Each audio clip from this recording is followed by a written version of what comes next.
प्यारे बच्चों, जैसे कि मैं आप सभी को लास्ट क्लास में बताया था या लास्ट वीडियो में हमने बताया था कि दर्पण क्या होता है, दर्पण से संबंधित कौन कौन सी परिभाषाएं हैं, गोलीय दर्पण क्या होता।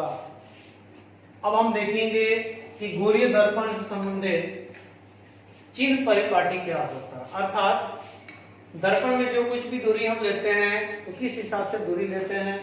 तो आइए देखते हैं, हम दो तरह के दर्पणों को देखेंगे, एक अवतल और एक उत्तल। तो देखिए, हम दो दर्पण लेते हैं, एक हम ले रहे हैं अवतल दर्पण, ये हमारा अवतल दर्पण है, मान लेते हैं एम है, द्वारा क्या नहीं ये एम, और ये हमारा एम डैश। ये हम मान लेते हैं कि ये मुख्य अक्ष हो गया। यह पॉइंट जो होती है इसको हम लोग ध्रुव बोलते हैं। यह जो होता है इसको हम मान लेते हैं कि क्या है हमारा ये सी है, इसको वक्रता केंद्र बोलते हैं। मान लेते हैं कि यहाँ कोई वस्तु है ए बी,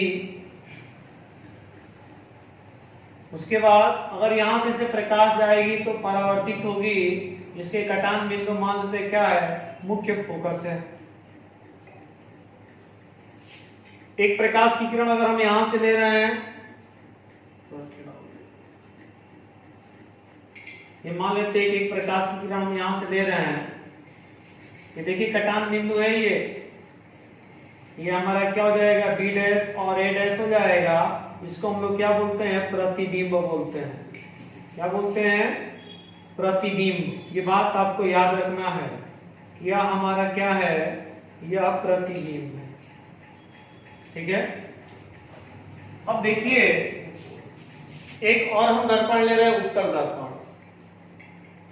क्या ले रहे हैं, उत्तल दर्पण ले रहे हैं। दोनों पे हम लोग समझेंगे कैसे क्या होता। इसमें भी ये हमारा क्या हो गया, मुख्य अक्ष हो गया, यह इसका क्या हो जाएगा, वक्रता केंद्र हो जाएगा। मान लेते हैं कि इधर कोई वस्तु हम रख दिए, ये हमारी वस्तु हो गई ए बी, यहाँ से प्रकाश की किरण पड़ेगी, इधर चली जाएगी और इसको मिलाएंगे तो डॉटेड मिलेगा इधर कहीं। एक प्रकाश की किरण हम यहाँ से डालेंगे और ये भी डॉटेड मिलेगा, ये जो सी से होकर आएगा। अब देखिए, ये हमारा कटान बिंदु है, इसको हम क्या मानेंगे, ए डैश और ये बी डैश।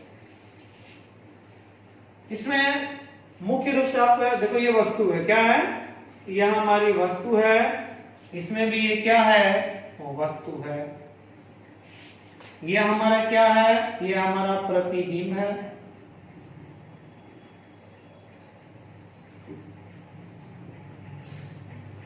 यह हमारा प्रतिबिंब है।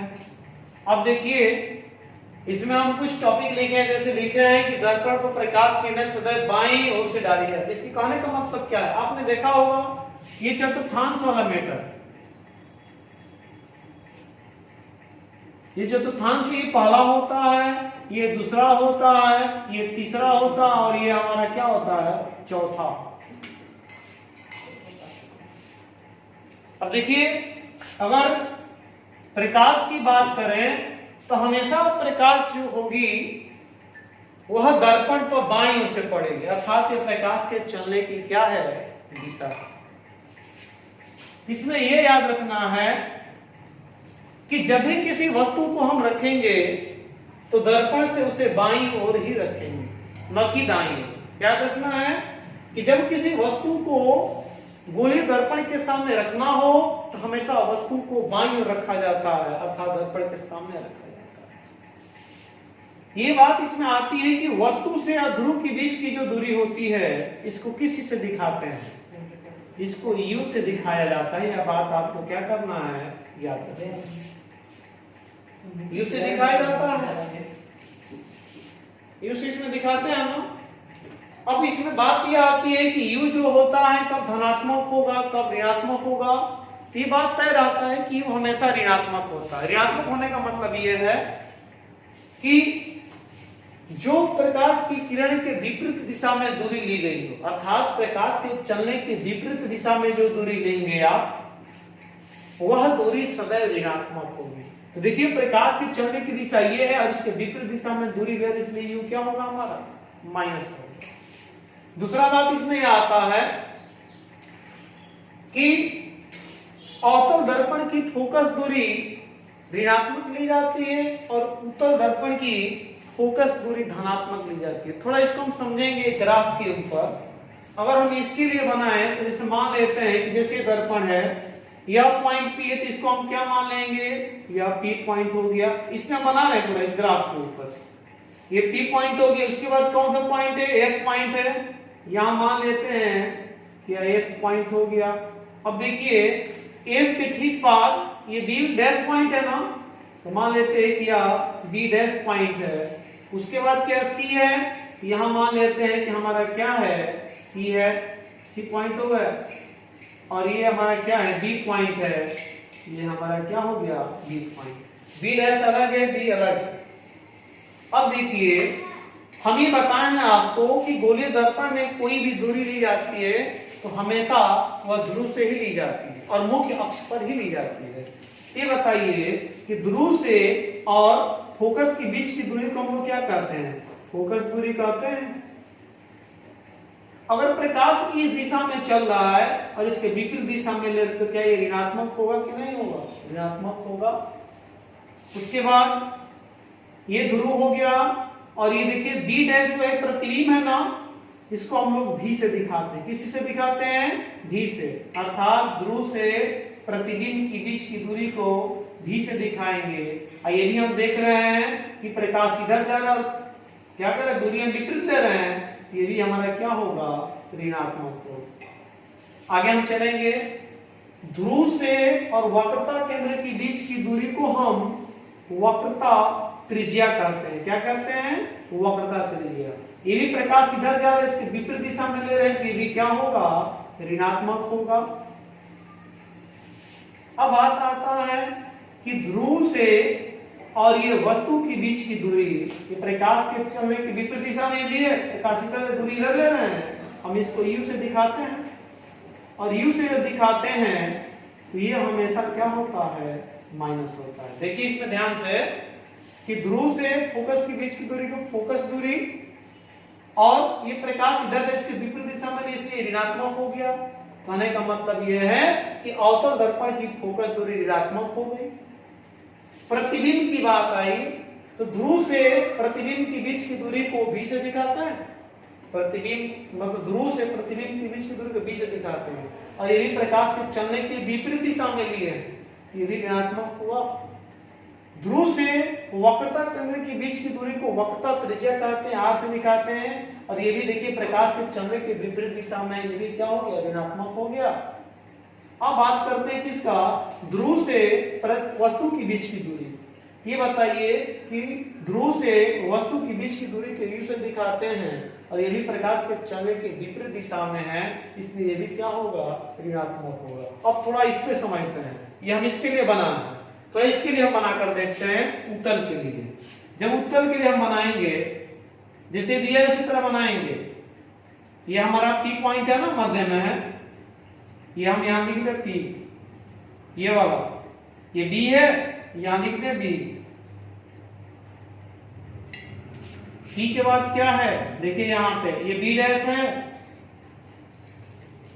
B डैश हो गया। अब B डैश के बाद ठीक यहां पर क्या हमारा है, F है, तो हम क्या लिख देंगे, इसके ठीक बाद लिखेंगे F। और उसके बाद क्या है इधर, यह आपका C पॉइंट। इसके ऊपर हम बनाए, देखिए P है बीच में, P कर दिए हैं, P के इधर B है तो B लिख दिए हैं, P के इधर B डैश है तो B डैश लिखे, B डैश के बाद क्या F है तो F लिखे हैं, F के बाद क्या है, C है तो C लिखे हैं। अब हमको कोई भी दूरी कहां से लेनी है, ध्रुव से लेनी है। अब प्रकाश किधर चल रहा है, इस दिशा में चल रहा है, प्रकाश इधर चल रहा है। बताइए P से इधर जो दूरी लेंगे, अर्थात ध्रुव से वस्तु के बीच की दूरी u होती है। ये बताइए कि प्रकाश इधर जा, इसके विपरीत दिशा में है तो ऋणात्मक लेंगे कि नहीं लेंगे, ऋणात्मक लेंगे। अब देखिए कि B डैश है, ये B डैश और ये P है, इसके बीच की दूरी अर्थात प्रतिबिंब से ध्रुव के बीच की दूरी को V से दिखाते हैं। अब प्रकाश इस दिशा में जा रहा है, दूरी भी P से इसी दिशा में ले रहे हैं, ये क्या होगा, प्लस का होगा। ये फोकस की बात है, ध्रुव से ही लेंगे। ये बताइए फोकस ध्रुव से मुख्य फोकस के बीच की दूरी को क्या कहते हैं? फोकस दूरी कहते हैं, और इसको F से दिखाते हैं। अब प्रकाश इधर इसी दिशा में ले रहे हैं तो ये भी हमारा क्या होगा? प्लस होगा। अब बात करते हैं किसका? वक्रता त्रिज्या का। ये बताइए कि C है ये ना, C से और P के बीच की दूरी अर्थात ध्रुव से वक्रता केंद्र के बीच की दूरी को वक्रता त्रिज्या कहते हैं, और इसको हम कैसे दिखाते हैं? R से दिखाते हैं। और ये भी क्या है? प्रकाश के चलने की दिशा में है, इसलिए ये क्या होगा? प्लस का होगा। तो कहने का मतलब सीधे सीधे इसमें यह है कि अवतल दर्पण की फोकस दूरी जो होती है वह ऋणात्मक होती है। पूछा जाएगा क्यों ऋणात्मक होती है, तो आप सीधे सीधे बता देंगे कि अवतल दर्पण की फोकस दूरी जो ली जाती है वो प्रकाश के चलने के विपरीत दिशा में ली जाती है, इसलिए ऋणात्मक होता है। दूसरा बात कि अवतल दर्पण हो चाहे उत्तल दर्पण हो, उसके ध्रुव से और वस्तु के बीच की दूरी जो होती है ऋणात्मक होती है। ऋणात्मक क्यों होती है? तो आप बताएंगे कि ध्रुव से और वस्तु के बीच की दूरी हमेशा प्रकाश के चलने की विपरीत दिशा में ली जाती है, इसलिए ऋणात्मक होती है। ठीक है, जब आगे चलेंगे तो आपको याद रखना है कि अवतल दर्पण में या उत्तल दर्पण में वस्तु की लंबाई की जब बात आएगी तो प्लस में होता है। प्लस में क्यों होता है? जैसे मान लेते हैं कि ऊपर की तरफ हो, इसको प्लस लेंगे, और नीचे की तरफ हो तो माइनस लेंगे। ये बात आपको याद रखना है। अर्थात मुख्य अक्ष के ऊपर की तरफ ली गई लंबाई जो होगी धनात्मक, और नीचे की तरफ ली गई लंबाई जो होगी ऋणात्मक होगी। तो वस्तु हमेशा ऊपर की तरफ रखी जाती है, इसलिए इसकी लंबाई को हम लोग प्लस में लेते हैं। दूसरा बात आता है प्रतिबिंब का। तो प्रतिबिंब आभासी और वास्तविक होता है। जिसको पर्दे पे ले सकते हैं उसको वास्तविक प्रतिबिंब कहते हैं, जिसको पर्दे पे नहीं ले सकते उसको आभासी प्रतिबिंब कहते हैं। तो वास्तविक प्रतिबिंब की जब बात आएगी तो आप बताएंगे कि वास्तविक प्रतिबिंब जो होता है वह हमेशा अवतल दर्पण में ही बनता है। वास्तविक प्रतिबिंब जो होता है हमेशा अवतल दर्पण में ही बनता है, जबकि आभासी प्रतिबिंब जो होता है अवतल दर्पण और उत्तल दर्पण दोनों में बनता है। ये बात आपको याद रखना है। अगर आपसे कोई पूछे कि ये बताइए कि उत्तल दर्पण में वास्तविक प्रतिबिंब बनता है कि नहीं बनता है, तो आप कहेंगे कि उत्तल दर्पण में वास्तविक प्रतिबिंब नहीं बनता है, वह हमेशा आभासी प्रतिबिंब बनता है। और प्रतिबिंब की लंबाई हम धनात्मक लेते हैं क्योंकि मुख्य अक्ष के ऊपर की ओर होता है। तो आपको क्या याद रखना है कि मुख्य अक्ष के ऊपर की तरफ ली गई लंबाई है धनात्मक, और नीचे की तरफ ली गई लंबाई ऋणात्मक ली जाती होती है। अब आगे जब चलेंगे तो आप सीधे सीधे बताएंगे कि ध्रुव से और प्रतिबिंब के बीच की दूरी, इसके बारे में हम बताएंगे कि जब प्रतिबिंब आपका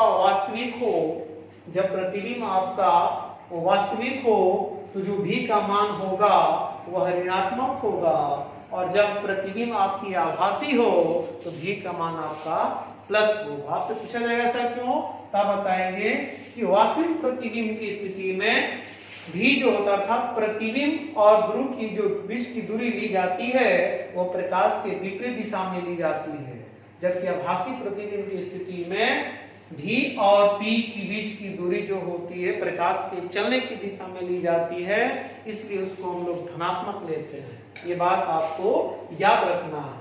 आइए इसमें जो लिखे तो इसको हम समझा दें। इसमें हम पहला लिखे हैं कि दर्पण पर प्रकाश किरणें सदैव बाईं ओर से डाली जाती है। तो कहने का मतलब यह है कि जब भी वस्तु को रखना होगा तो दर्पण के बाईं ओर ही रखेंगे।